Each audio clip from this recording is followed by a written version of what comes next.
I'm pleased to say I'm joined by the Order of Merit winner on this year's Challenge Tour, one of the debutants in the Grand Slam this weekend, Shaggy Scott Williams. Thanks for the time, Scott. How you doing?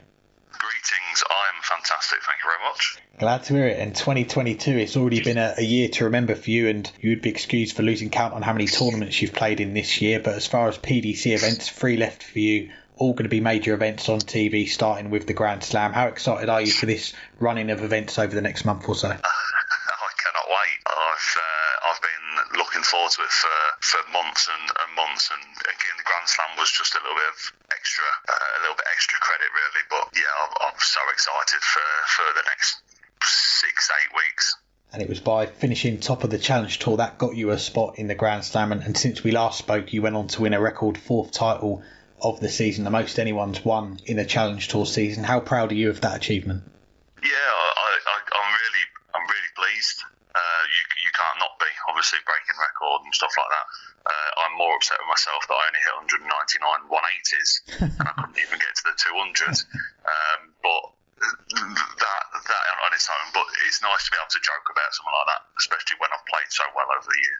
Well, it's continued to be a busy year for you with the Pro Tour. You played for England in the Europe Cup, the Modus League as well. Have you had a chance to take a moment, reflect on what you've achieved this year, or has it just been straight on to the next one, preparing for the next event?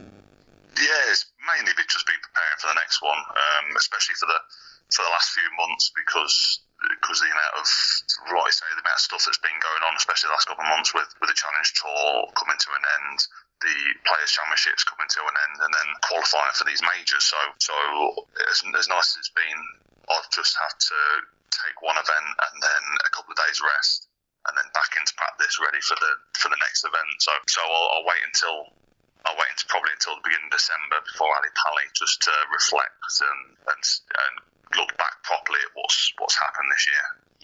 When we last spoke, you said your favourite moment in darts was playing Peter Wright on the Euro Tour. It's been a few months since then. Is that still the number one moment for you, or are you hoping it's going to be overtaken by another one over the next few weeks? The plan would be for it to be overtaken, but as in most enjoyable parts of darts and what I've done over the last couple of years, playing Peter and being on the stage with Peter is by far my most favourite part and my most favourite situation to have been in darts.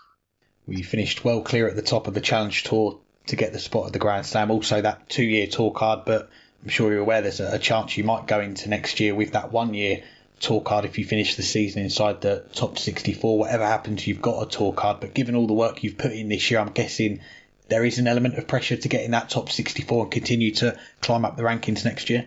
Yeah, not so much pressure because, like you just said, I've got this card regardless.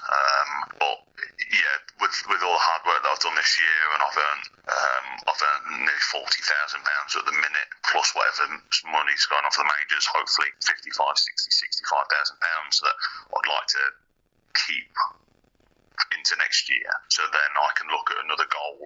Spoke about goals to Dan Dawson last week, and I've achieved them all this year and more. So next year would be, if I get in to stay in the top 64 this year, I'd be looking at pushing to the top 32 and qualifying for more Euro events. So that's So I would like to keep the top all the money ready for next year, but I look at it again as well because one of my really good friends who I've seen a lot on the tour this year, Danny Van Tribe, he's sat in 3rd, so he's probably my biggest fan for the rest of the year. So I want to do it for him as well because we've become really close over the last 8 to 12 months. So not just for me, it would be fantastic to get into the top 16 and the top 64, but we'll just see how it goes.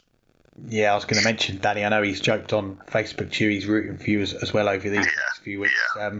But after the Challenge Tour season finished, it was back to the Players Championships, the last 6 events. I think 4 of your last 5 defeats, they're all 6-5s. One of them was a 106 average. Where do you feel your game is right now heading into the Grand Slam? Yeah, I'm playing really well. I'm not as consistent as I would probably like to be, especially on the floor and the Players Championships. But I've had, I can't remember how, six events, and 4 of them events I put in 100 average each day.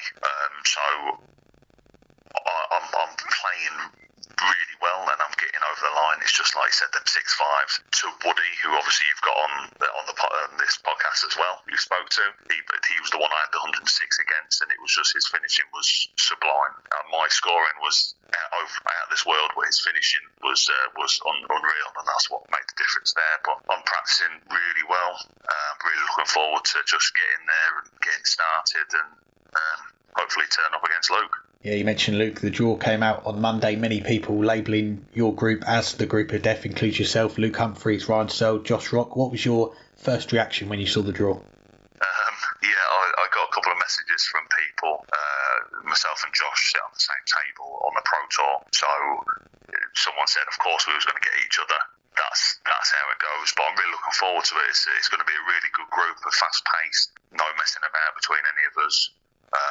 Hopefully we will set the stage alight. Obviously figuratively, not literally. I hope we can all just give everyone and the fans what they want to watch, which is good darts, loads of 180s, loads of big fishes, and just some crazy ups and downs as well. So I'm just really looking forward to playing everyone. Let's hope so. Well, you also posted on Twitter you're on the lookout for some yellow trousers for the Grand Slam. Did you manage to find anything? Yeah, I've got a couple of pairs. Whether I wear them or not is a different matter. I might just go regular Scott for the weekend. We will see. But I'm on the same session as Peter Wright, so I don't want to outdo Peter, do I? So that's fair enough. Well, many of our listeners, they'll have seen you on the streams this year, but I guess for the less committed viewer, it will be the first time you've been on TV since the 02, the BDO World Championship started 2020. A lot's gone on since then. I guess it's hard to say, but if you could go back to that point in time, did you think 2 years later you'd be in the position you are now? Absolutely not. I hadn't even done Q school then either, so the BDO was the World Championships. The 02 was the very first competition I even played in that wasn't a local league competition. It wasn't. I hadn't done a PDC event. I'd never been to a BDO or WDF or any other kind of event by then. So my experience back then was literally null. And I wouldn't ever want to go back there. It was just a bit of a shambles. But I'm so pleased to be able to be in the position I'm in now, where I've got the next 8 weeks, 8 weeks, where it's just going to be crazy. I get to enjoy it. I get to just be on stage and just be me. Yeah, back on TV again. I think it's joint walk-ons for the group stage, but if you do get to the knockout stage, a chance to hear your song from Fallout Boy. And when we last spoke, you were soon off to go and see them perform live. Did they play your walk-on song for you? Oh, they did. I felt like I was going to cry. I was that excited. But obviously I didn't. I held it together, and I was absolutely fine. But yeah, I did go to see them, mate. Thank you, and we really enjoyed ourselves. Glad to hear. And I noticed that the day we're recording this, it is your wife Ellie's birthday, so I appreciate you taking some time out for us. You probably can't send her the link to this interview, pass it off as a birthday present, but off the hockey. I've given her worse presents. Honestly, I'm just sat here now waiting for a Chinese to be delivered. And then come through the happy birthday, wife. I will send her the link. Don't you worry about that. Good man. Well, we spoke last time about Rab Bain, Rob Cross. They've been a help to you. Your manager, Will Adamson, your wife, the team supporting you. I guess how much have they helped during this successful year that you've had? It's something that it's money can't buy kind of stuff. It's the experience that me and Rob haven't managed to have much practice this year due to the fact that we've been so busy. But he's been really supportive with phone calls, texts. As soon as one of us does well, it's that, and then a bit of experience that he gets to give me. The fact that he's younger than me and he's telling me how to do stuff just doesn't seem right. But and then having Rab and Will behind me as well as Mac Elkin as well, it's just to have them as a team of friends and associates and professionals. It's like I said, money can't buy stuff. And still 2 big events to play in first before the World Championship. That's not far away. A debut for you at Ali Pali. And I know you joked with us you didn't want to draw Bo Greaves in the first round after seeing what she did on the Women's Series. But to close out the year playing in the biggest event in darts, that's going to be quite a moment for you, isn't it? Yeah, it is any dart player's dreams. And as much as I've only been a darts player for the last 3 or 4 years, it is still as soon as you get into something like this, you want to play at the best level. You want to play where everyone is. That's why I'm really looking forward to the Grand Slam, because I know it's a sellout Saturday and Sunday are pretty much a sellout. So there's going to be thousands of people in there. So I'm looking forward to Ali Pali as well, which is a little bit of a tighter space, a little bit more personal, and just regardless, I'd hate to play Bo, and because she's fantastic. But if I play Bo, then I do, and I will do what I will be doing this weekend, and I'll be giving it 100% and just enjoy myself. And that's what it's all about, enjoying yourself.